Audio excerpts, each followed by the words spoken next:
Hello students, मैं वीरू, आपका online tutor. आपका बहुत बहुत स्वागत है वीरू द पॉलिटी ट्रैक पर। स्टूडेंट्स, ये क्लास 11th के लिए सबसे महत्वपूर्ण इम्पोर्टेंट टॉपिक होने जा रहा है, वीडियो होने जा रहा है, ठीक है।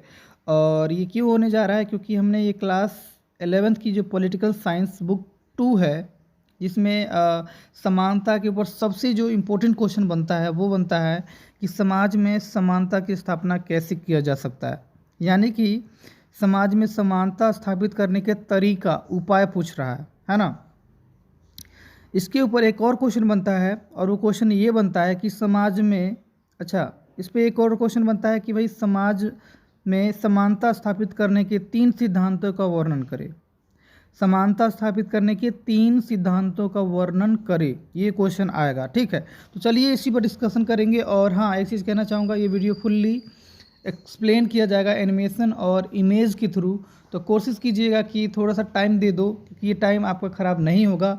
और सबसे बेहतरीन टॉपिक उठा के लाया हूँ, इस बार एग्ज़ाम में पूछेगा ही पूछेगा, बल्कि ये हमेशा ही पूछता है लगभग। तो प्लीज़ एक बार इस वीडियो को सही से कवर कीजिए, ठीक है। चलिए आगे बढ़ते हैं। सबसे पहले हम समानता का डेफिनेशन पढ़ लेते हैं। समानता होता क्या है? तो समानता का अर्थ सामान्यतः लोग समझते हैं कि सभी का समान वेतन कर दिया जाए और सभी के साथ समान बर्ताव किया जाए, यही समानता होगा।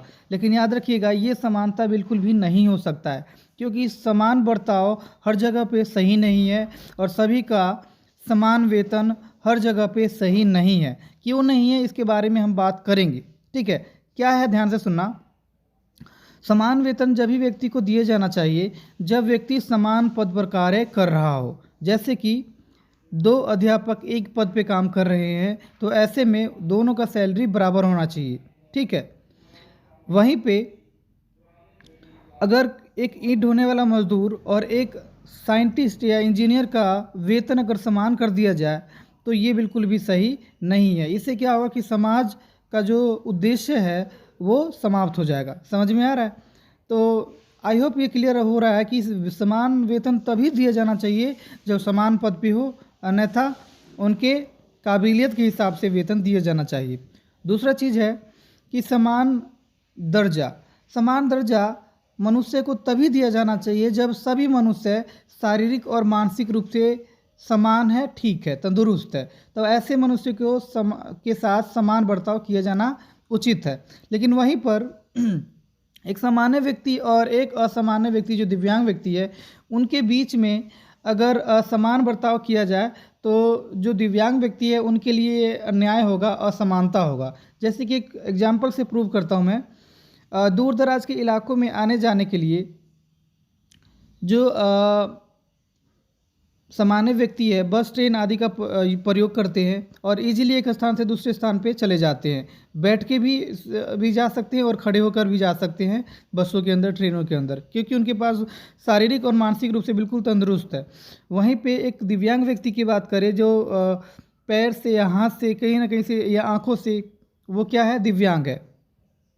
तो ऐसे में वो उनको दूर दराज के इलाकों में, दूर दराज के सार्वजनिक क्षेत्रों पर आने जाने के लिए ना काफ़ी ज़्यादा समस्याओं का सामना करना पड़ता है। तो ऐसे में उनके लिए विशेष प्रावधान किया जाना चाहिए, और वो विशेष प्रावधान ये है कि दूर दराज के इलाकों में आने जाने के लिए क्या किया जाना चाहिए, तो बसों में, ट्रेनों में उनका सीटों का आरक्षण होना चाहिए, और ऊंचे नीचे वाले स्थानों पर आने जाने के लिए क्या होना चाहिए, तो वो होना चाहिए लिफ्ट का व्यवस्था या ढलान वाली रास्तों का प्रयोग किया जाना चाहिए। तो आई होप आपको ये डेफिनेशन समझ में आ रहा है, समान दर्जा कब प्राप्त करना चाहिए और समान वेतन कब होना चाहिए। वहीं पे समानता क्या होता है ये समझ लेते हैं। तो समानता का अर्थ ये होता है कि समाज में भेदभाव और छुआछूत की समाप्ति हो जाए। समाज में भेदभाव और छुआछूत की समाप्ति हो जाना चाहिए, और साथ ही साथ समाज के अंदर जो कुछ विशेष वर्गों को विशेष अधिकार प्राप्त होता है, तो विशेष अधिकारों को भी समाप्त कर दिया जाना चाहिए, और समाज के हर एक व्यक्ति को विकास करने का बिल्कुल समान अवसर दिया जाना चाहिए। यही पूरी तरह से कहा जाए तो यही समानता है, ठीक है। अब हम समझ लेते हैं कि भाई लास्की ने समानता पर अपना राय क्या दिया है। तो लास्की कहते हैं कि जितनी स्वतंत्रताएं दूसरों को दी गई है उतनी ही स्वतंत्रताएं मुझे भी दिए जाना चाहिए, और जितनी स्वतंत्रताएं मुझे दी गई है उतनी ही स्वतंत्रताएं दूसरों को भी दिया जाना चाहिए। यही क्या है? समानता है। ठीक है, ये लास्की का विचार है।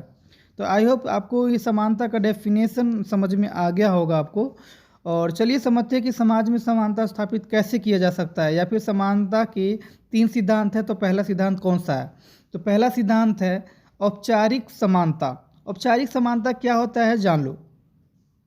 सबसे पहले कानूनी समानता की बात करते हैं।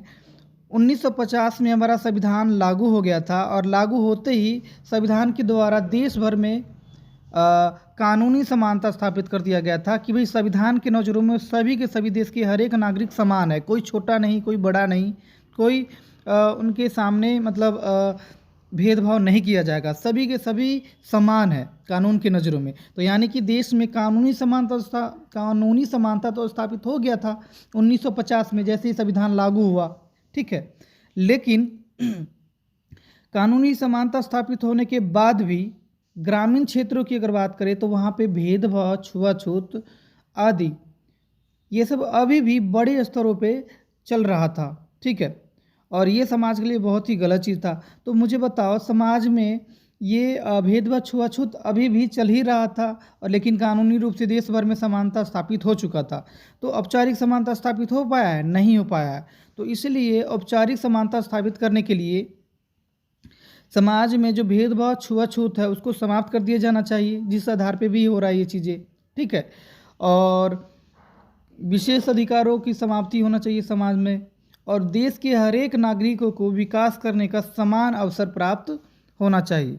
ठीक है, तो यही क्या होता है बच्चे? औपचारिक समानता। ठीक है, आई होप आपको ये समझ में आ रहा होगा कि औपचारिक समानता क्या होता है। कानून ने तो समानता स्थापित कर दिया, लेकिन वास्तविक में ग्रामीण क्षेत्रों में अभी तक भी नहीं हुआ। तो ग्रामीण क्षेत्रों में भी अगर समानता स्थापित हो जाएगा ना, तो कानूनी रूप से भी हो गया और औपचारिक रूप से भी हो गया, पूरी तरह से समानता स्थापित हो चुका है, इसका मतलब ये होगा। चलिए नेक्स्ट चलते हैं। नेक्स्ट है विशेष विभेदक बर्ताव।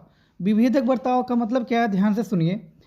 मैंने अभी कुछ देर पहले समझाया था आपको कि समाज में 2 प्रकार के व्यक्ति होते हैं। एक शारीरिक और मानसिक रूप से बिल्कुल स्वस्थ व्यक्ति होता है, और एक ऐसे व्यक्ति होते हैं जो शारीरिक और मानसिक रूप से कमज़ोर होता है, जिसे हम दिव्यांग कहते हैं। ठीक है, अब ध्यान से सुनना मैं क्या कहना चाह रहा हूँ। समान लोगों के ये जो शारीरिक और मानसिक रूप से जो व्यक्ति है उनके साथ समान बर्ताव किया जाना चाहिए। ठीक है, एक समान। और वहीं पे जो दिव्यांग व्यक्ति है उनके लिए थोड़ा अलग से बर्ताव करना चाहिए, खराब वे में नहीं, अच्छा वे में। जैसे कि मैं एक एग्जांपल प्रूव करके देखता हूँ। दूर दराज के इलाकों में आने जाने के लिए या ऊंचे नीचे स्थानों पर आने जाने के लिए सामान्य व्यक्तियों को कोई ज़्यादा समस्याओं का सामना नहीं करना पड़ता है। जैसे सामान्य व्यक्ति की अगर बात करें तो दूर दराज के क्षेत्रों में बस, ट्रेन आदि के द्वारा आसानी से आ जाते हैं, आते भी हैं, जाते भी आसानी से, सार्वजनिक प्लेस पे आते जाते रहते हैं सामान्य व्यक्ति, उनको ज़्यादा समस्याओं का सामना नहीं करना पड़ता है। वहीं पे एक दिव्यांग व्यक्ति की बात करें तो सार्वजनिक स्थानों पर आने जाने के लिए उनको काफ़ी समस्याओं का सामना करना पड़ता है। तो इसीलिए बस, ट्रेन आदि में इन दिव्यांगों के लिए सीटों का आरक्षण होना चाहिए, और साथ ही साथ ऊंचे और नीचे वाले जो स्थान होते हैं उन पर आने जाने के लिए लिफ्ट की व्यवस्था किया जाना चाहिए, या फिर ढलान वाली रास्तों का प्रयोग किया जाना चाहिए। तो आई होप आपको विभेदक बर्ताव समझ में आ गया होगा कि विभेदक बर्ताव, अलग अलग बर्ताव किया जाना चाहिए सामान्य व्यक्ति और दिव्यांग व्यक्तियों के साथ। अलग अलग बर्ताव मतलब गलत तरीके से भेदभाव नहीं किया जाना चाहिए, बल्कि विभेदक बर्ताव का मतलब यहाँ पे ये निकल के आ रहा है कि जो दिव्यांग व्यक्ति है उनके लिए कुछ हट के अलग से विशेष सुविधाएं उपलब्ध किया जाना चाहिए, ताकि आसानी से सामान्य व्यक्तियों की तरह ही कुछ भी वो कर सके। ठीक है, नेक्स्ट है सकारात्मक कार्रवाई। सकारात्मक कार्रवाई क्या होता है पहले ये समझ लेते हैं। तो सकारात्मक कार्रवाई ये होता है कि सरकार देश में आर्थिक समानता या सिंपल सी एक बात कहना चाहता हूँ, सरकार देश के जो गरीब वर्ग है उनका जीवन स्तर को सुधारने के लिए जो भी कदम उठाते हैं उसको सकारात्मक कार्यवाही कह देते हैं। एक बार फिर से कहना चाहूँगा, सरकार देश के जो गरीब वर्ग है उनके जीवन स्तर को सुधारने के लिए जो भी कार्य करते हैं उसी को सकारात्मक कार्यवाही कह देते हैं। ठीक है, जैसे एग्जाम्पल के थ्रू समझते हैं। सरकार अमीरों पर टैक्स लगाता है और गरीबों पर खर्च करता है। ठीक है, इससे गरीबों का जीवन स्तर सुधरता है, तो इसीलिए हम इसको सकारात्मक कार्रवाई कहेंगे। ठीक है, अमीरों पर टैक्स, गरीबों पर खर्च। क्लियर। नेक्स्ट पॉइंट समझते हैं। नेक्स्ट पॉइंट है कि गरीबों को फ्री में शिक्षा, स्वास्थ्य और बेसिक जो ज़रूरतें होती हैं वो सब उपलब्ध कराना, सरकार जो भी ये कदम उठा रहा है, तो ये भी क्या होता है, ये भी होगा सकारात्मक कार्रवाई। विद्यार्थियों को छात्रवृत्तियाँ जो मिलती है, स्कॉलरशिप जो मिलती है, ठीक है, और जो फ्री हॉस्टल्स वगैरह की व्यवस्था किया जाता है जो गरीब परिवार के बच्चे होते हैं, तो ये सारे के सारे क्या है, सकारात्मक कार्रवाई है। ग्रामीण क्षेत्रों में गरीबों को ग्रामीण आवास योजना के द्वारा घर वगैरह उपलब्ध करवाया जाता है, उसमें मदद किया जाता है गरीबों को। ठीक है, तो ये भी क्या हुआ, सकारात्मक कार्रवाई, क्योंकि गरीबों का वो पक्का मकान देने की कोशिश किया जा रहा है। तो आई होप आपको ये वीडियो समझ में आया होगा, और अगर थोड़ा सा भी आया होगा तो प्लीज़ लाइक, शेयर, कमेंट और सब्सक्राइब ज़रूर कर दीजिएगा, और साथ ही बेल आइकन को दबा लीजिएगा ताकि हमारा न्यू वीडियो का नोटिफिकेशन जल्दी मिल जाए। Thank you so much.